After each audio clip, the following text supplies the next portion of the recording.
before we go too far, we have to talk about Iowa and Ohio State. I want to apologize to anyone out there. I did bet on the Ferences.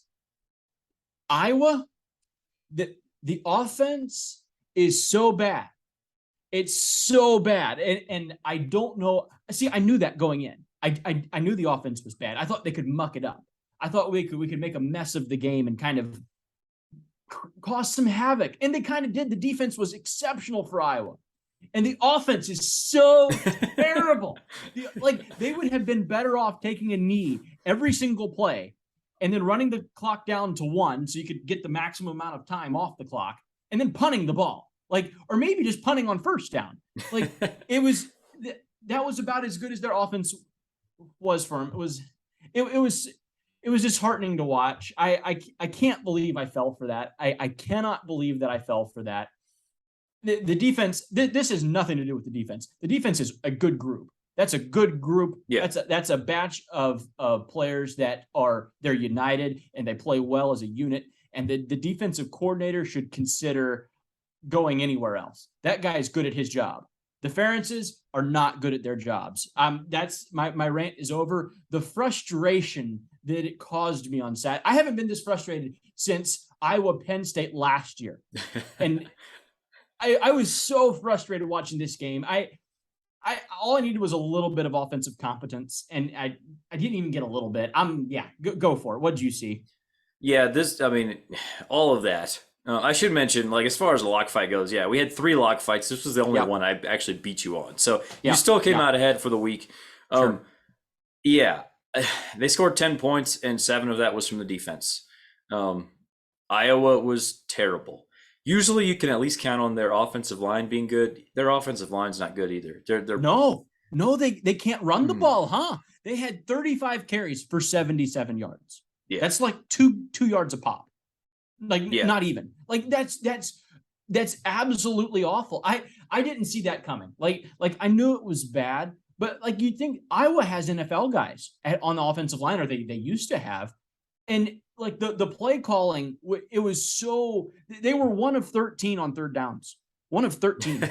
That's hard to do. Like I don't have much for you. Like, they had almost as many interceptions as they had completions. It was really close for a while. I don't, there's all that to say they could have actually covered this spread. Like, I do still feel that the Iowa side, plus 29.5, whatever that number was, Iowa plus 29.5 felt like the right side for so much in that game. And then Spencer Petras, the pick six. And once Petras threw the pick six, it was like this is only going one way for me. Which took the L there. I just apologies to everyone out there. I actually believed in this bet. I really believed in this bet. And I was wrong. I was on the wrong side. For the majority of the first half, it looked like you were right, because Iowa held them to like 4 field goals, and I was like, oh, come on. Like, well, okay, I was rooting for Iowa. I hate Ohio State, but knowing that Ohio State was going to win the game, I was kind of rooting for my lock to pull through. And the fact that they just kept kicking field goals, it was frustrating. I do think part of that, like, there might be, is it weird to say that Iowa might have the best defense in the country? Ohio State scored 54 on them. And I came away not terribly impressed with Ohio State's offense. Obviously, it's probably still the best offense in the country. But in that particular game, they weren't finishing drives very well, at least not in the first half when it was particularly close. Second half, once it seemed like, Iowa, they kind of got to the point where the game is over. Yes. You're the defense. Like, you've done all you can. Yeah. And there's just nothing else you can do, because the offense clearly is not going to do anything. Spencer Petras, interception on the first play of the game. Yeah. Pick 6 after that. And then I believe they brought in Alex Padilla for a little bit, and he threw an interception right away. And it was there's nothing going to happen if you're an Iowa defender. And eventually, once the game's over, like, Ohio State scored some touchdowns on them. Yeah. That's exactly right. The Iowa defense. Okay. We've given them their flowers. This was not the defense's problem. 54 points looks really impressive from Ohio State. Ohio State started in Iowa territory most of the first half. most of the first half was played on Iowa's side of the field because they were never getting the ball past midfield, and they usually fumbled or turned it over, in which case Ohio State was starting in plus territory already. And they would then hold them to a field goal. You're like, we got a shot. We really have a shot here. Cover town. Let's go. And yeah, the pick six was the backbreaker there in the first half. And you knew, like, this is only going one way for me. Ohio State, they scored a lot of points in garbage time for me. Mm-hmm. I wasn't overly impressed with Ohio State's offense either. I think they have some matchup problems. Smith-Njigba clearly still not healthy. Right. He was still kind of hobbling around there on the hamstring. Didn't look good in the limited time that he did see.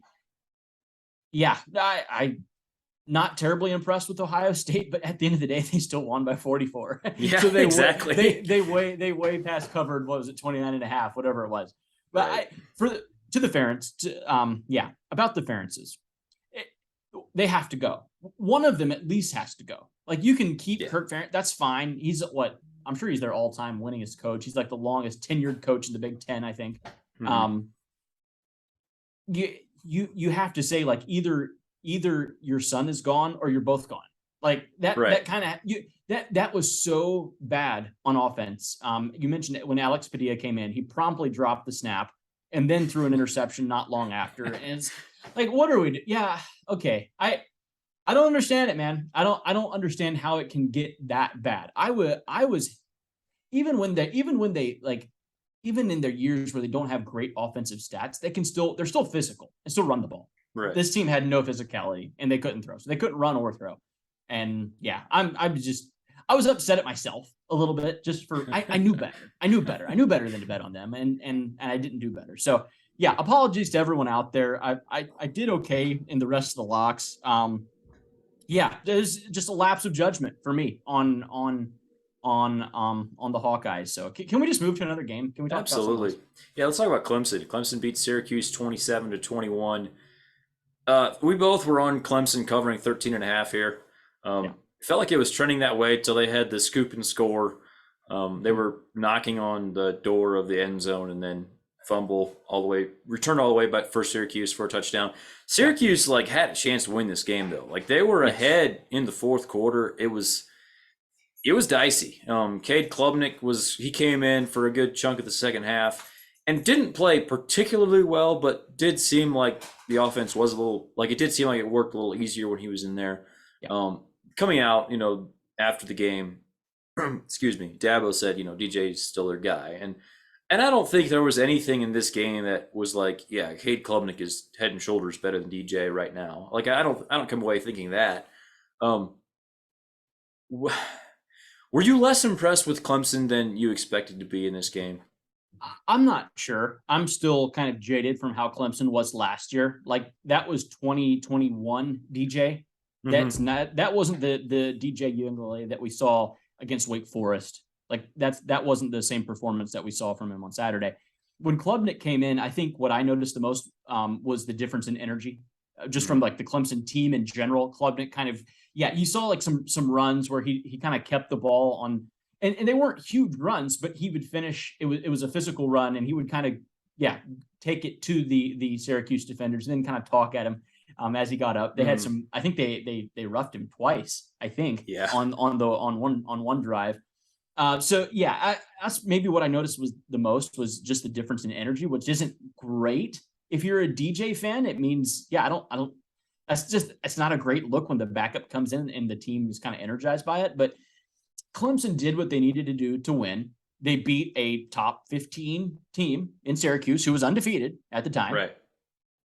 I'm just going to leave it there. I'm not going to judge Clemson too much from that. A win, it still counts. Like, they're still undefeated. They're 8-0 now. So it's way better than a lot of the teams that have slipped up and dropped a game. Are they a playoff team? I don't know. Who cares? I think, like, right now, let's just let the rest of it play out and we'll see. Let's just let it play out. I think Klubnik's the guy, though, like, from a quarterback standpoint. I think Clemson's better with Klubnik in there. I think, he's the future, clearly. And if DJ's struggling, why not go? Like, why not jump in on Cade Klubnik? Because, I mean, he's going to be the guy there for the next couple of years, it seems like. So, that's kind of all where I didn't have much else other than that. I watched quite a bit of the game. And yeah, we bet on Clemson. We both agreed in our locks that Clemson would win and cover. It was 2 touchdowns pretty much. And that was absolutely the wrong side. Like they were never covering that spread and should have probably even lost the game outright. So I think, I think I respect Syracuse maybe a little bit more than downgrade Clemson for this game. Okay, going on to some ACC teams that are not at the top of the conference. Duke 45, Miami 21. Is it bad to laugh? Like, what went on here? I don't know. I'm not sure. I really am not sure. We've been judging these first-year head coaches across the country, and it included Mario Cristobal for Miami. 3-4. It's not a good look. That's the same record as A&M. Remember, Miami played Texas A&M, in which was I think a top 15 matchup at the time, and we thought A&M was good. Turns out they were both bad. So. Yeah, Miami's not very good, man. Like that's just kind of the truth of the matter. And they're okay. Napier at Florida is ahead of them. They're right now. For me, no question. Florida State is ahead of them. They're the third best team in Florida right now. And you're kind of all just I know it's early for these coaches and there's a lot of time left. I understand that. This is not a good loss. I mean, this was kind of a blowout loss. And dude, no one goes to the Miami games. No one's there. Like it's true. I mean, that was kind of the whole point of Cristobal going back there was like, it's a Miami guy. He's a Miami dude. And he's going to bring on like Ed Reed's back in the program and all these guys like from the U, like back in the day, like when the U had their thing and they were really rolling, they were going to bring the energy back into Miami and Coral Gables and all that. No one's at the games. Like no one goes. And that's for me, that's as telling as anything that it's going to be hard to get recruits there. I can imagine that Jaden Rashada, the 5-star quarterback, having second thoughts. I wonder, is the money worth it? Like we can probably go other places and also get money. So yeah, I don't know. Miami's got some real problems. That's what I found out, I think. So the ACC, I believe, had 4 programs that made first-year hires or has first-year coaches this year. Miami, obviously Cristobal. Virginia Tech, kind of the next biggest name, hiring Brent Pry. Right. Virginia hired Tony Elliott. Duke hired Mike Elko. Did Duke make the best hire in the ACC this offseason? None of the others have been very good. So, it does seem, looking back on it now, it seems it is early too. I hate to go, just jump into conclusions so quick. But man, there's some other coaches, and we'll get to some other coaches here in a little bit that are first-year guys that have some real energy around their program, and that's what we thought that was going to be Cristobal. We thought that was going to be Cristobal. Yeah, it's rough right now. We'll see. I still think Cristobal, like the main thing he needs to do from here on out in the next year is sign a bunch of recruits. Like sign a great class. It's a little bit the same way I look at Notre Dame. It's a lost season if you're Miami or Notre Dame. Go sign a good class. Do that. And then you'll move on. On the Duke side, like props to them, props to Mike Elko. We talked a little bit in the offseason how they're paying assistant coaches more and doing some of that stuff. Clearly, something is happening. Yeah, something's going right. Can Duke ever be back? Like is there a back for them to get to? Or is it just like raising the profile of the program at this point? Like they were never there to begin with. Right. So I like where you're at with that. The defense played really well. They had, I'm just looking at now, 6 sacks, 7 tackles for loss. I don't even know how many interceptions. It was a bunch. There's a lot of fumbles. They recovered 5 fumbles. Props to them. Like that's you have to give credit where it's due.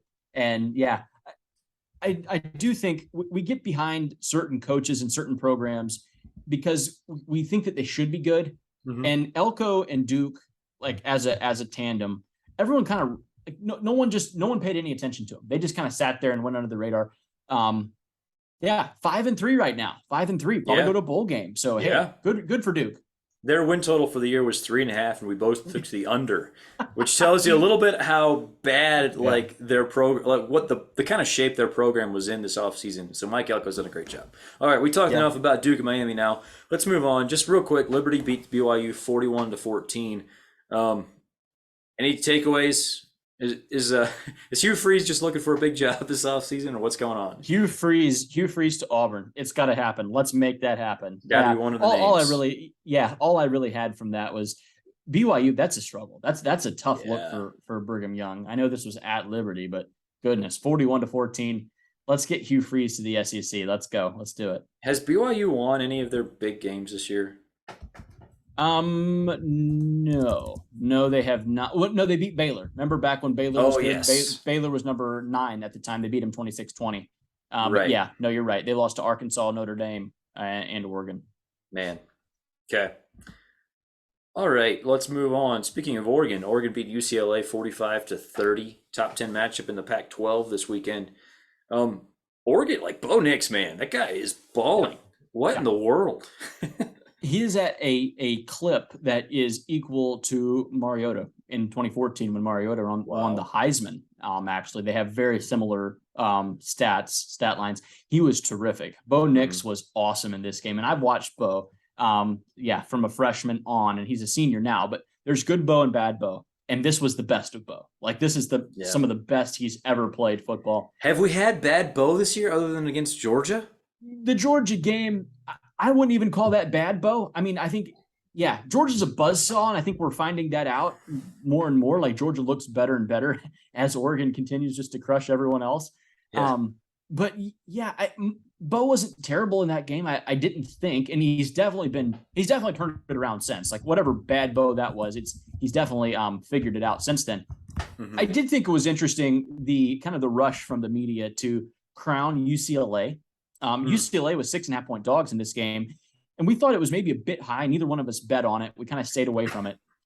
But I mean, Oregon beat them down. Oregon was the best team throughout. That game actually wasn't even close. The score isn't indicative of the domination that Oregon kind of displayed throughout the 4 quarters. So, there was a lot of narrative out there. I think there's a lot of Pac-12 guys that don't want Oregon to win the Pac-12 simply because they got absolutely taken apart by Georgia. Mm-hmm. And that kind of makes the conference look bad by comparison, I guess. I don't quite understand it. Oregon's a good football team. Oregon was last year they were a good football team last year. They bring in whole new staff. We talk about the first year guys. Dan Lanning was not one of the ballyhooed coaches. We talked about Kelly. We talked about Freeman. We talked about Napier. We talked about Cristobal. We talked about him a lot. Right now, I mean, they're in the top 10, man. Like Oregon's a good football team, and they can win. They're the odds-on favorite right now to win the Pac-12 with that performance. The rest of their schedule is fairly favorable. Yeah, they have to feel very good about where they're sitting right now, considering they lost the coach not from last year, not by their own. Like they didn't get Mario Cristobal didn't get fired. They straight up lost their coach to a more high-profile job, and it feels like they upgraded already. So it does. Yeah. All right, Oklahoma State beats Texas 41-34. Texas came out pretty hot in the first half, put up a lead, was putting up points. But yeah, Quinn Ewers was off. Definitely did not look good this game. A lot of incomplete passes. Oklahoma State just kind of slowly worked their way back, and eventually they took the lead and finished it off. Where do you go with this game? Quinn Ewers had 30 incompletions. Like, think about it. Just sit there and think about how many incomplete. There's a lot of quarterbacks that don't attempt 30 passes in a game. And 30 incompletions. That's incredible. Only 19 completions. Maybe he's not the Messiah we all thought. Like maybe not. And maybe the Oklahoma State defense is still kind of a little underrated. Maybe situationally they're really good still, even though without Jim Knowles and without some elite talent that they lost. Maybe they're still good in certain situations. It seemed like they were. I know they gave up points. We're not saying they shut them out or anything, but in the second half, they only gave up 3. Like they were able to flip a switch in the second half. Yeah, it's Oklahoma State wins in the funniest of ways. It's a no-name team kind of. They're not flashy. They don't do it cool, I guess. But they're fundamentally sound, and they beat Texas. Like they were the better football team through the course of the game. They're the more consistent football team. They still have some games left, does Oklahoma State, but that's a team that can win the Big 12 for sure. Yeah, Texas feels like they Yeah, I don't know if there's a bigger variance between a team's ceiling and a team's floor this year than Texas. That might be unfair without thinking of a lot of other teams, but like it kind of feels that way. We saw them absolutely demolish Oklahoma, hang with Alabama. Sure. Should have beaten Alabama, really. Probably would have with Quinn Ewers. And then you have Quinn Ewers, like you said, 30 complete passes. It feels like things are trending, like program-wise, they're still trending the right way for Texas, but maybe not quite as fast as some people would have hoped.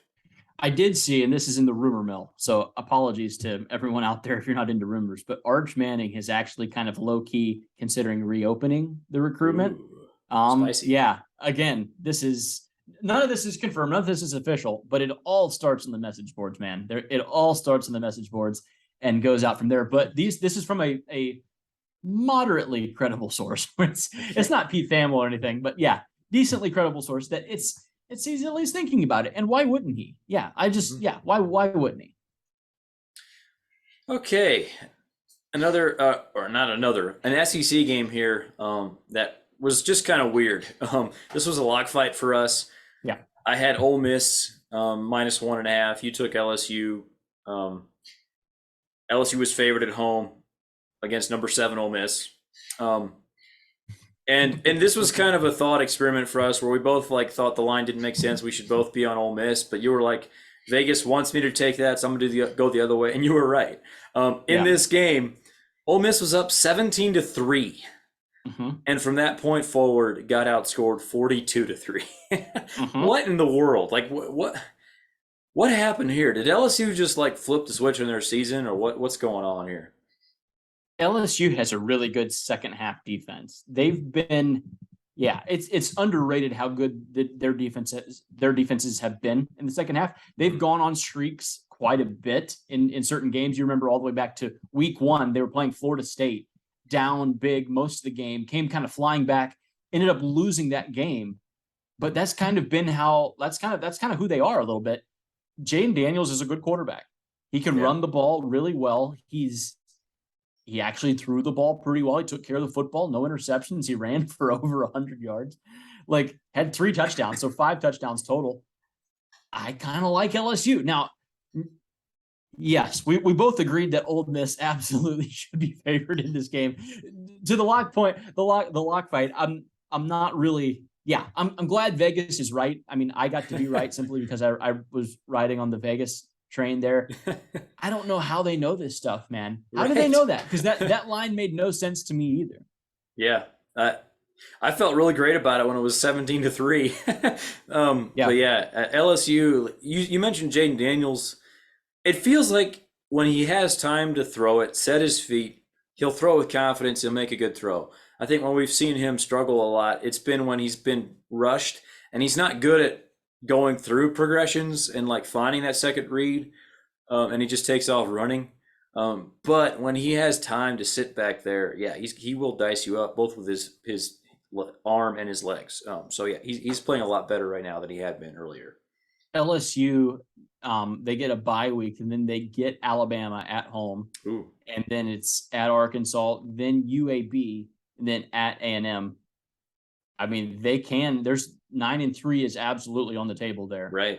They'll be favored to probably go 9-3, 8-4 even. It's a good year. That's a good year for Brian Kelly. All things considered, all the problems that they had, the early loss to Florida State, you rebound, you beat Florida and you beat Ole Miss consecutive weeks. I don't know. They can hang with Alabama. I actually think they can hang with Alabama, but you go ahead and write that one off as a loss. They can still finish 9-3 overall. That's a really good year for Brian Kelly. I think LSU fans are rallying around him, kind of in that way. They're a well-coached football team. Overall, it's well-coached.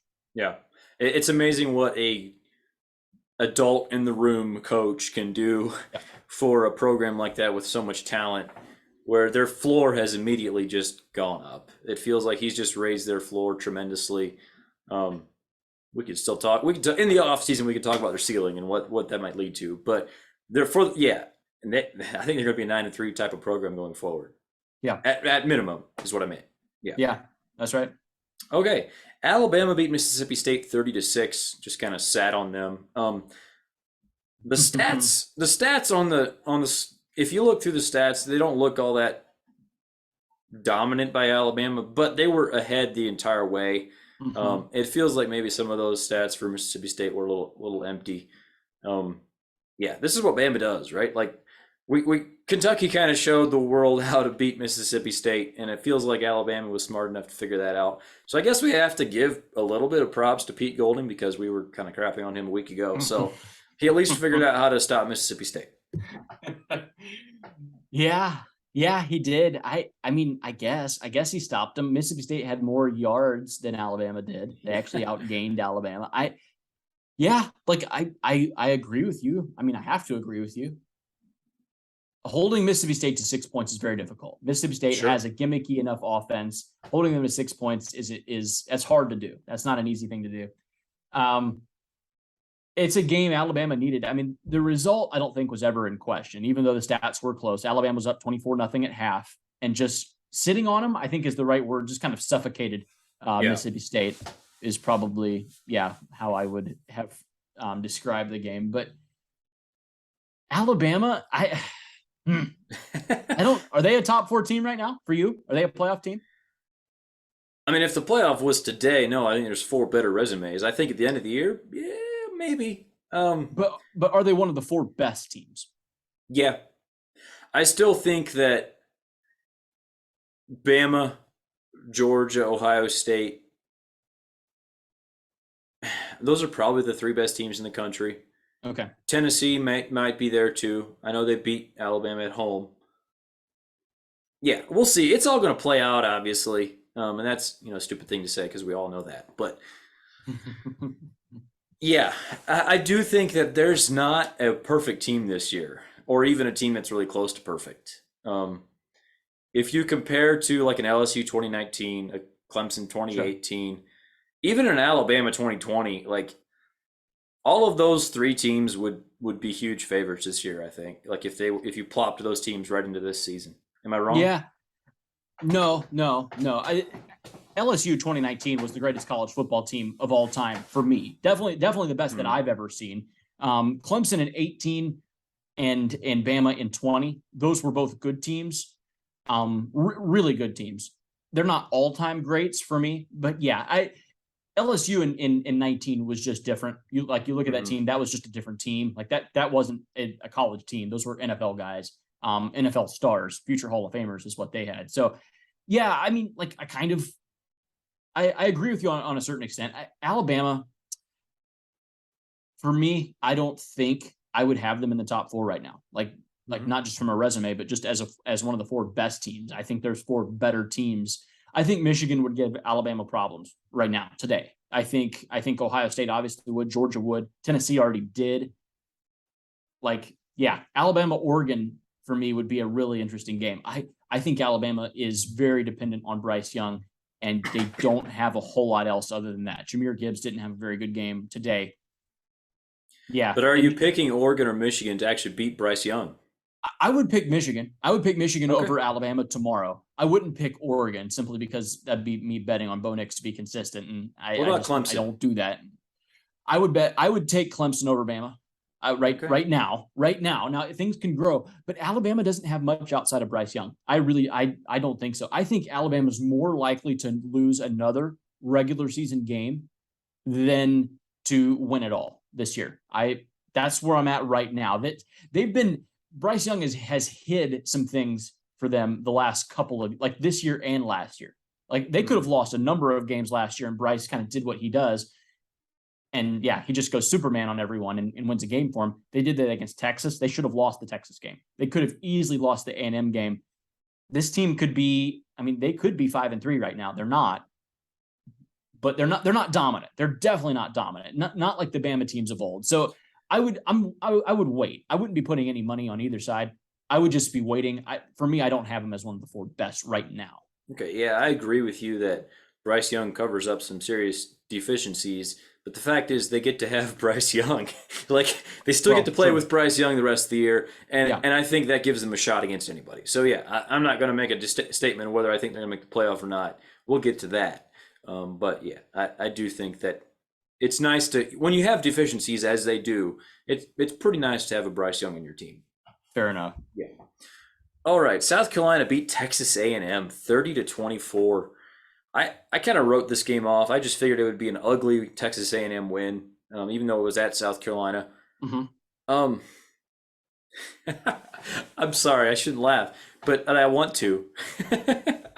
What what are your takeaways? What did you see? Is there any chance A&M doesn't get to go to a bowl game? Like, there's a chance. You look at their schedule; they play Ole Miss, Florida, Auburn, and LSU still. Like, they do play UMass as well. A&M, we laughed at 8-4 last year. That's best case scenario. They have to win 5 straight to go 8-4. I don't think this team's winning 5 straight. I really don't. You look at their wins. They beat Sam Houston State. They beat Miami, who we thought that was great. They beat Miami by 8. We beat Arkansas by 2. We thought that was a big win. Those are their 3 wins. Those teams haven't been just terrific since that game. So, right.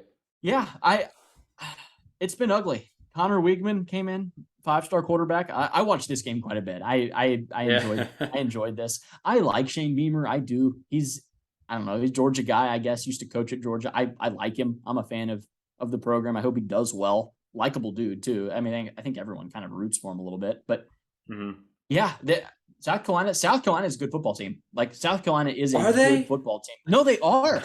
You guys don't believe this. South Carolina is pretty good. They're 5-3, but they've got a really good a talented quarterback. We're not going to call him good. He's very talented. They've got they have a lot of weapons at receiving - tight end. They've got some dudes. And Marshawn Lloyd's a really good running back. Yep. Yeah, Marshawn Lloyd's a really good running back, and they play good defense. Like, yeah, no, we thought they would go 6-6 this year. They're 5-2 right now. South Carolina still gets to play Missouri and Vanderbilt, as well as Florida. Yep. They could go 8-4. Right. Like, that's very doable. That's a really good year. Yep. That's a really good year for South Carolina. Like, I think South Carolina and Texas would be very comparable programs right now for me. I think that game tomorrow would be very, very close. Interesting. Okay, so just going back to the A&M side of things real quick. Gun to your head. This is not for this season. This is for the program. Just real quick. Okay. Which school would you rather be right now? Miami, Texas A&M, or Notre Dame? A&M. Yeah, A&M. Okay. All that really needs to happen is for Jimbo to give up he just needs to give up the offense. Just give it away. Give it to anyone else. Pay someone else a lot of money, which they can do. Happen. It could. It really could. It really could. If they don't get bowl eligible, that might happen.